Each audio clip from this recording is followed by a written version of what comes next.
pressure exerted by air. அதோட continuation தான் அந்த கிளாஸு. ஸோ கவனிங்க, you will know very well that air fills the space around us. இப்போ இதுக்கு முன்னாடி இதில் என்ன பார்த்தோம்? முன்னாடி நம்ம அட்மாஸ்பியர் அப்படிங்கிறது என்னென்னு பார்த்தோம். அதில் எர்த் அட்மாஸ்பியரில் பார்த்தோம். அப்போ நம்மளை சுற்றி என்ன ஃபில் ஆகிருக்கு அப்படின்னா ஏர் ஃபில் ஆகிருக்கு. fills the space around us. This envelope of air is called as atmosphere. இந்த envelope of air, அதாவது நம்மளை கவர் பண்ணியிருக்கு இல்லைங்களா, ஏர் வந்து கவர் பண்ணியிருக்கு. இதுக்கு பேர் தான் என்னென்னு சொல்கிறாங்க? அட்மாஸ்பியர் அப்படின்னு சொல்கிறாங்க. It extends up to many kilometers above the surface of the earth. அதாவது நம்மளை சுற்றி மெனி கிலோமீட்டர்ஸ், இப்போ 5 layers ஆஃப் அட்மாஸ்பியர் பார்த்தா இல்லைங்களா, அந்த மாதிரி மெனி கிலோமீட்டர்ஸ்க்கு ஏர் வந்து என்னவாக இருக்குது? நம்மளோட சர்ஃபேஸ் ஆஃப் த எர்த்தில் பரவி இருக்குது அப்படின்னு சொல்கிறாங்க. All objects on the surface of earth experience the thrust or force due to this atmosphere. அப்போது எல்லா ஆப்ஜெக்ட்ஸுமே இந்த சர்ஃபேஸ் ஆஃப் த எர்த்தில் என்ன உணரப்படுது அப்படின்னா அந்த த்ரஸ்ட் அப்படிங்கிறது என்னென்னா the force acting perpendicular to the surface area. அந்த சர்ஃபேஸ் ஏரியாவுக்கு பெர்பெண்டிகுலர் டைரக்ஷனில் ஃபோர்ஸ் ஆக்ட் ஆச்சு அப்படின்னா அதுதான் த்ரஸ்ட் அப்படின்னு சொல்கிறாங்க. So objects on the surface of the earth experience the thrust or force due to this atmosphere. இந்த அட்மாஸ்பியர்னால் ஒரு ஃபோர்ஸை உணரப்படுது அப்படின்னு சொல்கிறாங்க. அடுத்தது the amount of force or weight of the atmospheric air. என்னென்னு சொல்கிறாங்கம்மா? அட்மாஸ்பரிக் ப்ரெஷர்னால் என்னென்னு டெஃபினிஷன் சொல்லியிருக்காங்க. The amount of force or weight of the atmospheric air that acts downward or unit surface area of the surface of the earth is known as atmospheric pressure. It can be measured using the device called barometer. எதை use பண்ணி இந்த atmospheric pressure measure பண்ணலாமா? barometer. இந்த barometer யாரால invent பண்ணப்பட்டது, கண்டுபிடிக்கப்பட்டதுன்னா Torricelli. So அப்போ atmospheric pressureனா என்னம்மா? இது 2 mark question. The amount of force அப்படி இல்லைன்னா or weight of the atmospheric air that acts downward. எந்த டைரக்ஷனில் ஆக்ட் ஆகுது? அது downward டைரக்ஷனில் on unit surface area of the surface of the earth. So amount of force or weight of the atmospheric air that acts downward on unit surface area of the surface of the earth is known as atmospheric pressure. It can be measured using the device called barometer. The barometer was invented by Torricelli. So அப்போ அந்த barometer என்ன வேலை பண்ணுது அப்படிங்கிறத சொல்லியிருக்காங்க. Atmospheric pressure decreases with altitude from the surface of the earth.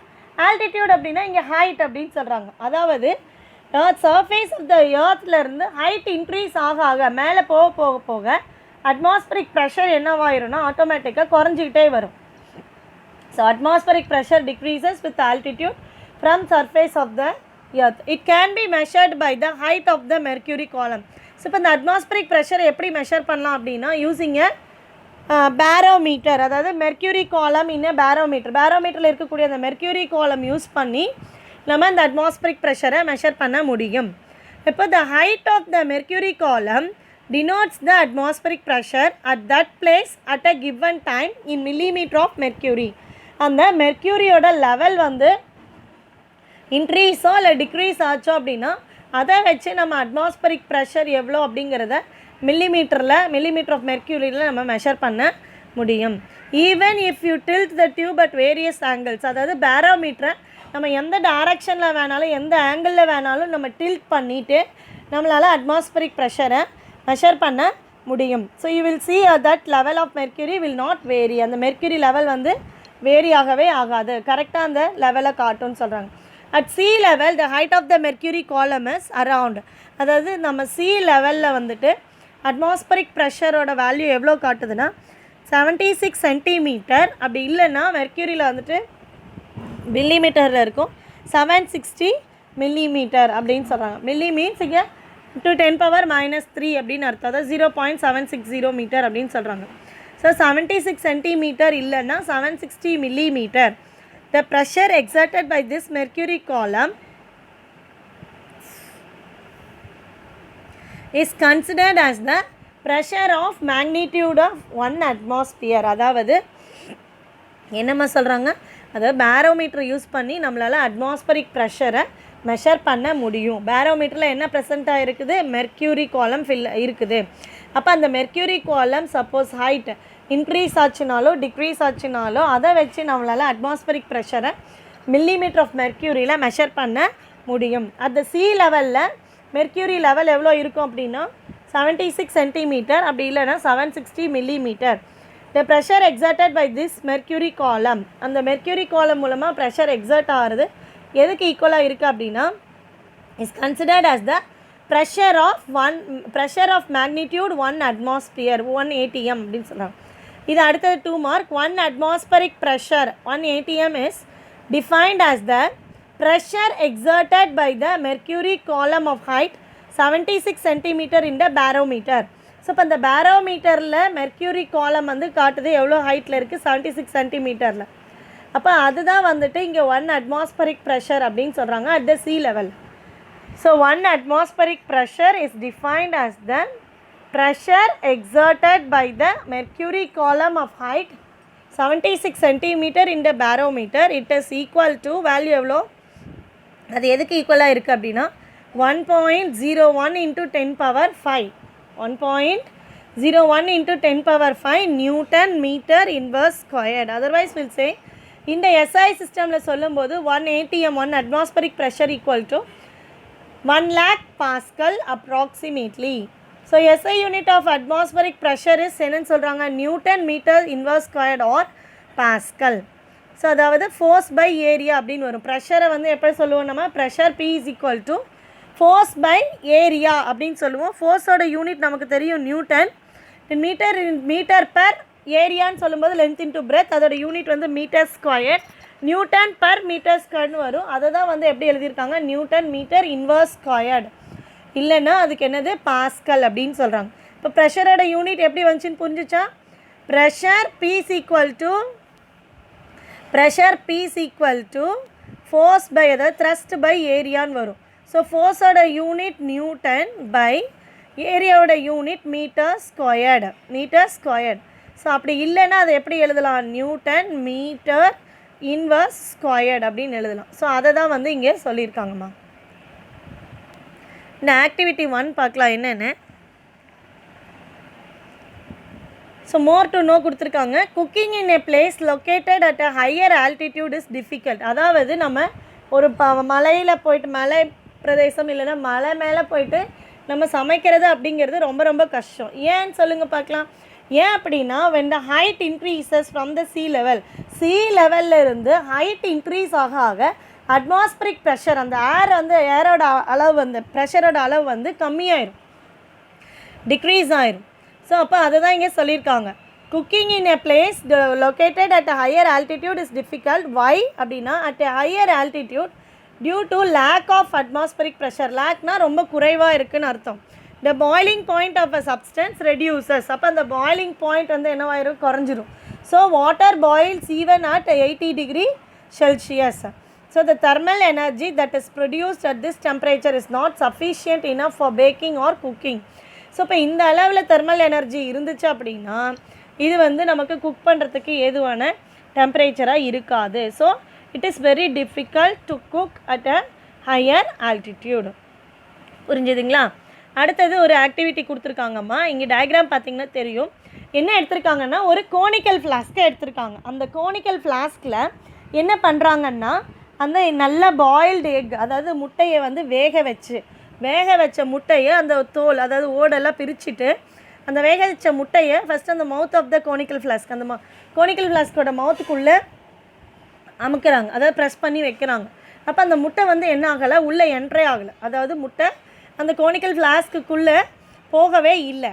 அப்போ என்ன காரணம் அப்படின்னா due to the air pressure. அந்த கோனிக்கல் ஃப்ளாஸ்க்கு உள்ளே இருக்கக்கூடிய அந்த ஏர் ப்ரெஷர் காரணமாக ஏர் வந்து அதிகமாக இருக்குது, அதாவது ஏர் வந்து நிறைய இருக்குது, அது ப்ரெஷர் எக்ஸர்ட் பண்ணுறதுனால அந்த முட்டை வந்து வேக வச்ச முட்டை வந்து என்ன ஆகலை, அந்த கோனிக்கல் ஃப்ளாஸ்க்குள்ளே போகலை.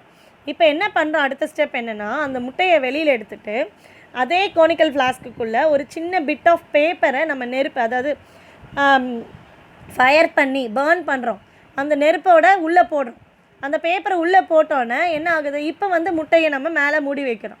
அப்போ என்ன ஆகுது, ஒரு ஃபயர் பர்ன் ஆகணும், அதாவது ஒரு பேப்பர் ஏதோ ஒரு விஷயம் வந்து பேர்ன் ஆகணும் அப்படின்னா கண்டிப்பாக அதுக்கு ஆக்சிஜன் சப்ளை தேவைப்படும்.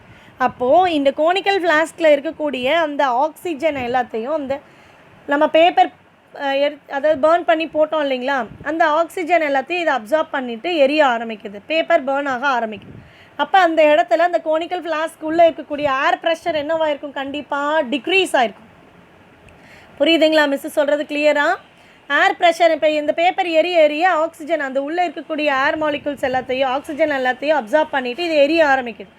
எரிஞ்சு முடிஞ்சதுக்கப்புறமா உள்ளே அந்த கோனிக்கல் ஃப்ளாஸ்க்குள்ளே இருந்த ஏர் ப்ரெஷர் என்னவாக இருக்கும், கண்டிப்பாக அங்கே டிக்ரீஸ் ஆகிருக்கும். அப்போ ஆட்டோமேட்டிக்காக அந்த பாயில்டு எக் என்னாகும் கோனிக்கல் ஃப்ளாஸ்க்குள்ளே, ஏன்னா ஏர் ப்ரெஷர் கம்மியான உடனே என்னவாயிரும், கோனிக்கல் ஃப்ளாஸ்க்குள்ளே என்ட்ராயிரும். அதை தான் இங்கே சொல்லியிருக்காங்க. Take a conical flask and well boiled egg after removing it shell. அந்த ஓட்டை வந்து பிரிச்சுட்டு அது உள்ளே place the egg on the mouth of the ஃப்ளாஸ்கில் வைக்கிறோம். It will not enter the flask. அது ஃப்ளாஸ்க்குள்ளே போகலை.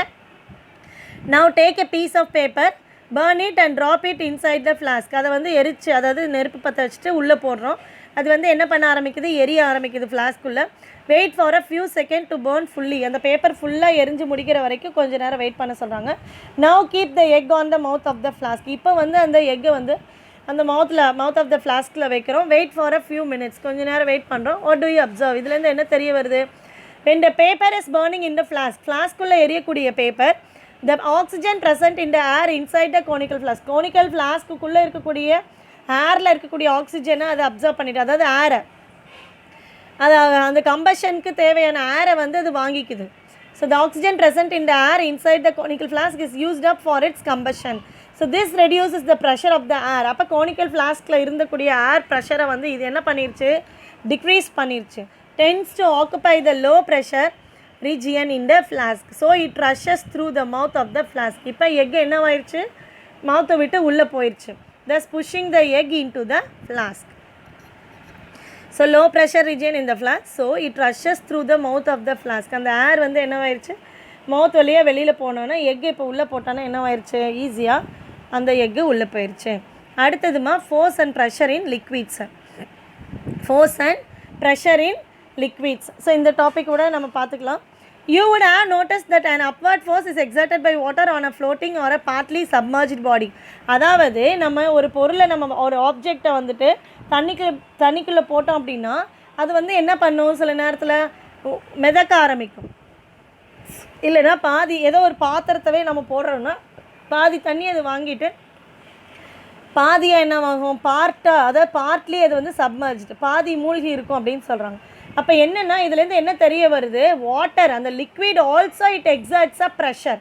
ஒரு ஃபோர்ஸை வந்து அது மேலே விழக்கூடிய, அந்த தண்ணி மேலே விழக்கூடிய எந்த ஒரு ஆப்ஜெக்ட் மேலேயும் இந்த வாட்டர் வந்து என்ன பண்ணுதான், ஒரு ஃபோர்ஸை எக்ஸர்ட் பண்ணுது.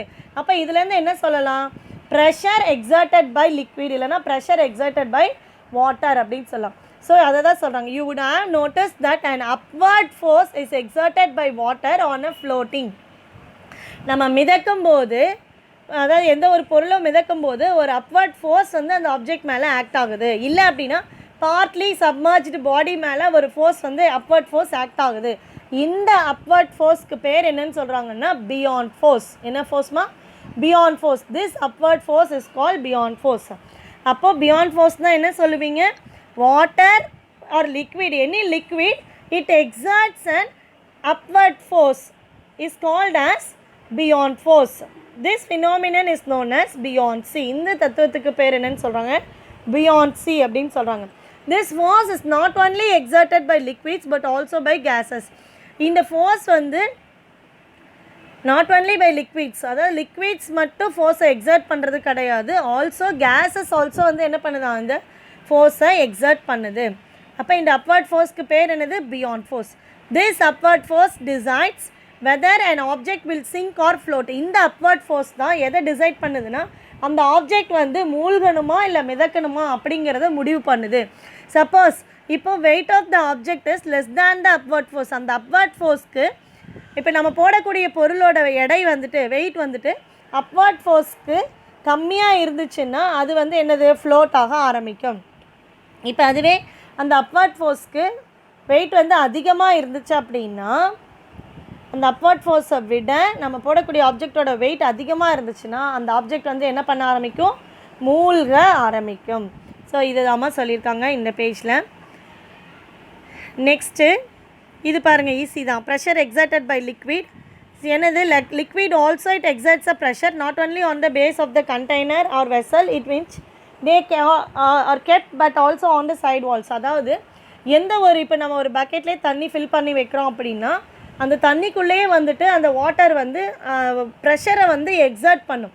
Not only container or vessel, not only on the base of the, அதாவது அதோட பாட்டமில் மட்டும் ப்ரெஷர் எக்ஸர்ட் பண்ணாது, அந்த சைடு வால்ஸ் ஆஃப் த கண்டெய்னரில் கூட ப்ரெஷரை எக்ஸர்ட் பண்ணும் அப்படிங்கிறது சொல்கிறாங்க. The pressure exerted by liquid depends on the depth of the point of observation. அதாவது இப்போ ஒரு நல்ல லார்ஜ், அதாவது ஹைட்டான ஒரு பக்கெட்டை ஒரு பிளாஸ்டிக் பக்கெட் எடுத்துட்டோம்னா அந்த பாட்டம் கீழே டெப்த் ஆழம் அதிகமாக அந்த வாட்டரோட ப்ரெஷர் அங்கே அதிகமாக இருக்கும், மேலே டாப்பில் வந்து வாட்டரோட ப்ரெஷர் கம்மியாக தான் இருக்கும் அப்படின்னு சொல்கிறாங்கம்மா. அதை தான் வந்து ஆக்டிவிட்டியில் ப்ரூவ் பண்ணுறாங்க. டேக் ஏ பிளாஸ்டிக் பாட்டில், ஒரு plastic bottle, transparent plastic bottle எடுத்துக்கிறாங்க. பஞ்ச்னா ஹோல் பண்ணுறதுன்னு அர்த்தம். Punch 3 holes on it side in the same direction, அதாவது ஒரே வெர்டிக்கல் டைரக்ஷனில் 3 ஹோல்ஸ் போட சொல்கிறாங்க. போட்டாச்சு, பட் அட் டிஃப்ரெண்ட் ஹைட்ஸில், மூணுத்துக்குமே ஹைட் வந்து டிஃபராக இருக்கணும். Observe the flow of water. இப்போ இந்த டயக்ராமில் பார்த்தீங்கன்னா தெரியும் அந்த ஃப்ளோ ஆஃப் வாட்டர் எங்கே அதிகமாக இருக்குது. வாட்டர் ஃப்ரம் த லோயஸ்ட் ஹோல்லேருந்து வரக்கூடிய வாட்டரோட ப்ரெஷர் வந்து அதிகமாக இருக்கும். Comes out with the greatest force. அந்த water from the top most hole, மேலேருந்து வரக்கூடிய வாட்டர் லெவல் வந்து மேலே ஹோல்லேருந்து வரக்கூடிய வாட்டரோட ப்ரெஷர் கம்மியாக இருக்கும். கீழே அதுவே பாட்டமில் இருக்கக்கூடிய ப்ரெஷர் வந்து வாட்டரோட ப்ரெஷர் வந்து அதிகமாக இருக்கும். ஸோ அதை தான் சொல்கிறேன், comes out with the least force. So இந்த டயக்ராமை பார்த்தா உங்களுக்கு கிளியராக புரியும். டயக்ராம் பாருங்கள், கீழே பேஸ் இருக்குது, அதாவது ஒரு பிளாஸ்டிக் ஜார் எடுத்துக்கிறாங்க. தெர் இஸ் அ ஸ்பவுட்டிங் கேன், அதுக்கு பேர் ஸ்பவுட்டிங் கேன்னு சொல்கிறாங்கம்மா.